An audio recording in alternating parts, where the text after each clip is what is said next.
how many coaches are getting the axe? If you had to guess, over under 4.5? All right, we got 3 already who are vacant. I could think of 2 more that I know. So yeah, I think there's going to be about 6 or 7 openings. 6 or 7 openings. Yeah. Not counting the interim.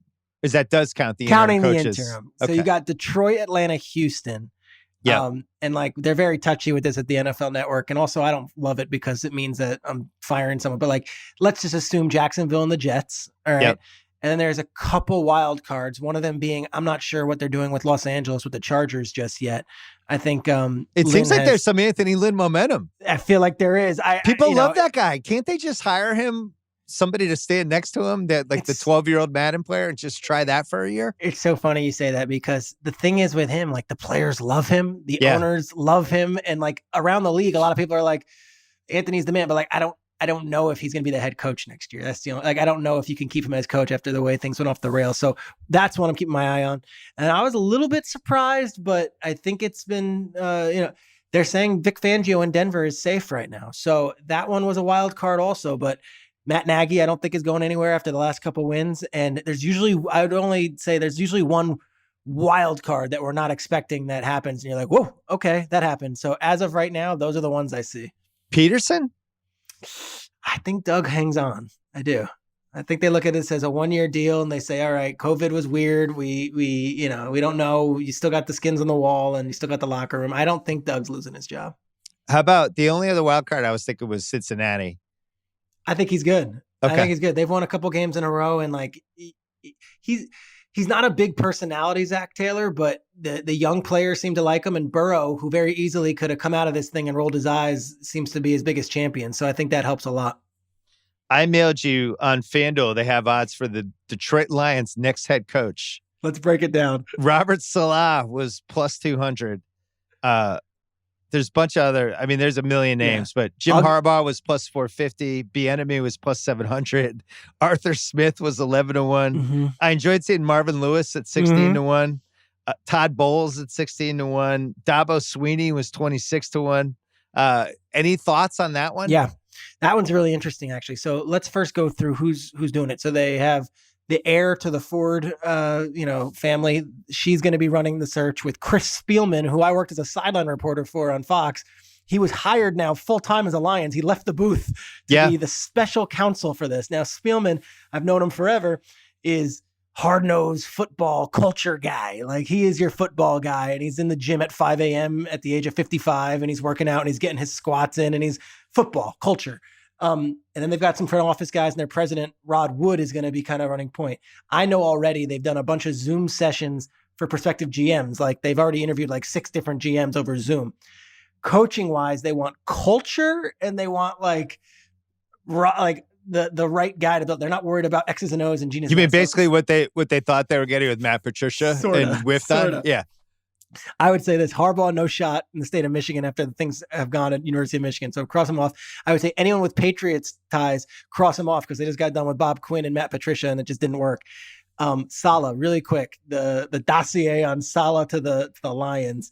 Born in Dearborn, Michigan, 2 miles from the facility. Oh, wow. Both his mom and dad still live 2 miles from the Lions facility. He's Lebanese. They have the largest Middle Eastern population outside of the Middle East, lives in that Detroit suburban area. Wow. Okay. And then he can also bring any of those 49ers assistants, which are all hot prospects, and he can have one of them as like his offensive guy. So he's for sure the front runner. And he had a graduate degree from Michigan State. He's got all that. Only other option I think that I would circle is the guy you mentioned, Arthur Smith from Tennessee. I think he's a thinking man. I think he's cerebral. And I think there's an offensive side of that I think might excite them a little bit. Robert Saleh, 2-1. I go with it, dude. And that's pretty good. He'd have to either not interview well and not get offered, or if there's another job available, Atlanta, Jacksonville, that wants him, or the Jets, and he just doesn't choose Detroit. But I would be very surprised if he went a different direction. Do you think Gase might have saved his job last couple of weeks or no? I don't. I love the way that team is playing. I love the way they're fighting. Like I think Adam is most likely going to be a coach somewhere else next year. Not a head coach, but I'd be surprised. Look, I've seen crazy things. I've seen Pagano keep his job after everyone had fired him for months a couple years ago. Jim Irsay that night after they won like a meaningless Week 17 game was like, let's bring it back for one more time. Like I've seen that stuff happen, but I would think the Jets are hiring a new coach. Any wild card college dudes that you think are going to come in? Yeah, a couple names. This guy, PJ Fleck. Yeah. Who's the coach in Minnesota. I think he's 40 years old. There's been a little buzz about him the last few days. I've gotten a couple texts asking me what I know about him, which is nothing. I don't really know him at all, but he played in the NFL, apparently played in college, has experience, and teams kind of are interested in at least listening to that thinking. I think Urban Meyer is an interesting one. I think Urban Meyer is fascinating. Urban has been great on the Fox pregame show. And like, I work for Fox, so all disclaimers out there, they view their show, and I think a lot of viewers do, like right up there with the ESPN one, if you gave it a shot. Like they like what they have, and Urban is one of the main reasons why. I think Rob Stone's a real weak link, though. I don't know about that guy. You know, hey, not every team is a perfect Fab Five. You know, I just think it's if they could only overcome Rob Stone, I think it would be a good show. But it is good. It's like Stoner and they love Urban there. And when Rob Stone's not doing soccer, he's fantastic on the college football show. But the thing with Urban is like, if one of these teams was to hand him the keys, I'd be really interested to see how it goes. And when I say hand the keys, I mean, you could be the coach, you could be the personnel guy, you could hire your own staff, and we're giving you a blank check. And like, think about connections with Urban. A lot of people originally thought Chargers just because LA and there's Flash and there's still like, and then there's that Jacksonville where he was the coach of the University of Florida, and Shad Khan has unlimited money, and that franchise right now seems pretty rudderless. So I don't know if Urban would leave Fox. I'm not sure his contract situation with them, but his name keeps on coming up, and it does every year. But this year it feels like it's coming up more often. If you're Shad Khan, why wouldn't you Godfather offer Dabo? It's not a bad idea, right? Like, say you got Trevor Lawrence. Yeah, you know how good Trevor Lawrence is. Just attach your kite to his leg and let's go. And it's weird because like David Tepper, the Carolina owner, did that with Matt Rule last year, and basically was like, "Here's a deal. You can't leave your living room. I'm giving you this deal." And then as part of it, Tepper was like to Rule, like, "You can bring your defensive coordinator, Phil Snow, who no one knows. You can bring him. I don't care. I'll take whoever. Like, I want you." So it's not the craziest thing. Shad, his son Tony is a really interesting guy. I can't name. I don't know might be Fulham. He owns one of the soccer teams out there in London, like Premier League. Well, he owns AEW, which has been AEW a legitimate wrestling. WWF competitor. Right? And it came out of nowhere, I think. And it really does have a big fan base. And Tony and Shad are both kind of involved. And at some point, there will be a passing of the torch. But, if you're Urban Meyer, if you're going to get back in bed in the NFL, you're going to have a lot of things. And I think that's those two would have to be really, really open to letting Urban kind of do his thing if it was Jacksonville. Are we sure Belichick is the Patriots coach next year? Oh, I think so, right? I think so. Everything I hear is he will be. And like the one name that hasn't been mentioned much this year is Josh McDaniels, who over the last couple of years was the hottest name. But, it's like almost, the blackjack player hitting on 15, hitting on 6, like, I'm going to wait another year. Like, I don't know if there's an opportunity for Josh this time. And yet around the league is still one of the most respected offensive coaches. I just don't know if it fires up a fan base after this past season.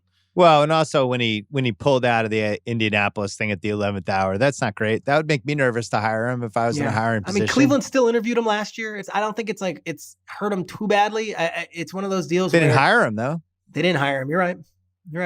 I think you can miss your window as a GM or a coach. And I know this happens in the NBA. You see guys become the hot GM prospect. If they don't grab it for about 2 years, it kind of fades away and they move to the next crop of hot GM prospects, And same thing for NFL coaches. I'm sure that's the case. We always have the hot assistants. I think it's really hard. I was talking about this with somebody this week. I think it's really hard to tell. Like if you're hiring from a really successful head coach, and you're like, well, that's his offensive coordinator, his defensive coordinator. So this guy must be good too. Like, how do you know? That's ultimately it's like Bieniemy is in a tough spot here because I think Eric will get a head coaching job and he deserves it. He really does. He's fantastic. But it's almost unfair because Eric Bieniemy can do all these trick plays and the players can rave about him and he can interview well. There's still going to be people who say, yeah, but Andy Reid's the guy. And he has Pat Mahomes. And you've got Pat Mahomes. So how do you evaluate that other than the interview? And you talking to people, the fact that Mahomes vouches for him is great. I think he should get a job this year, but if I'm trying to hire a head coach and I'm looking at it, I'm like, all right, he's got Andy Reid, one of the best 8 coaches of all time. And he's got Pat Mahomes, who might be the best quarterback of all time. How do I know what this guy would be like if I'm giving him Matthew Stafford and no Andy Reid? I don't Precisely. know. And then, it's interesting. It's funny how these things work. So Bieniemy is still a hot name. And again, I think he will get a job and he will get interviews for sure. Their quarterbacks coach, Mike Kafka, who used to play for the Eagles and went to Northwestern and is 30, maybe 29. I had people texting me this week being like, don't sleep on Kafka as a possibility. I'm like, wait. Bieniemy, you're not going to give, but then Kafka, who's That's 29 crazy. or 30, but he's the quarterback's coach. Well, he's the one who works with Mahomes directly. I'm like, just stop. Let's think this through. There's a couple of them. Joe Brady. Well, that's like a Joe Judge thing, right? Where it's just out of nowhere. Whoa, wait, what? Yep. Yeah. Joe Brady's another one. Everybody likes Joe Brady. Everyone loves Joe Brady. He's 30, and it's not like the Panthers lit up the league this year. And then the other one, McVay was this hot shot guy, and it actually worked out. But his defensive coordinator is a guy, Brandon Staley, who's 38, and last year was the outside linebackers coach for the Denver Broncos. And now they're saying might get head coaching interviews because of how good their defense is. But again, Aaron Donald, Jalen Ramsey, Michael Brocker is it's pretty good core to work with. I hope Jim Caldwell, somebody I made a lot of jokes about over the years, just because every time they showed him, it looked like stock footage. But his teams won everywhere he went, And I think when he got fired, he was 10-6 or 9-7, something like that. He was 9-7. I think the Lions went 10-6, 9-7, 9-7, and then fired Caldwell and hired Patricia, who didn't get better than 7-9.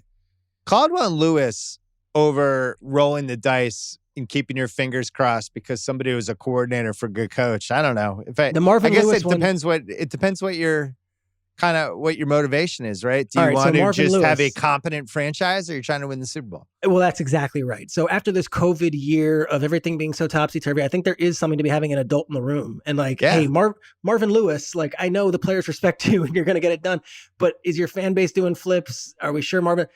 The revisionist history on Lewis is that it's a miracle that team went to the playoffs 5 years in a row with the lack of, they don't have the most money as an organization. The facilities were a dump for a while. They don't have all the scouts other teams do. His staff was limited, and yet they were always in the playoffs. They didn't win in the playoffs, but there's that. One more name is a guy named Wink Martindale, who's the defensive coordinator of the Ravens.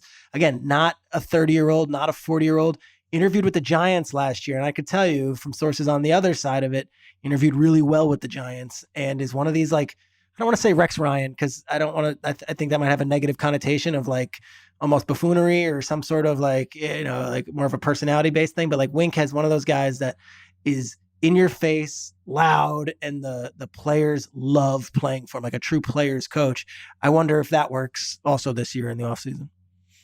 I'd be surprised if Peterson came back because I think that team is really poorly coached. You might be right. You could argue Frank Reich, and maybe I'm 25% bitter over the Super Bowl still, but you could argue the Frank Reich piece of it. Once that went away, that team's never looked the same. And at some point, I don't know, you got to look. And yet they went to the playoffs the last couple of years, right?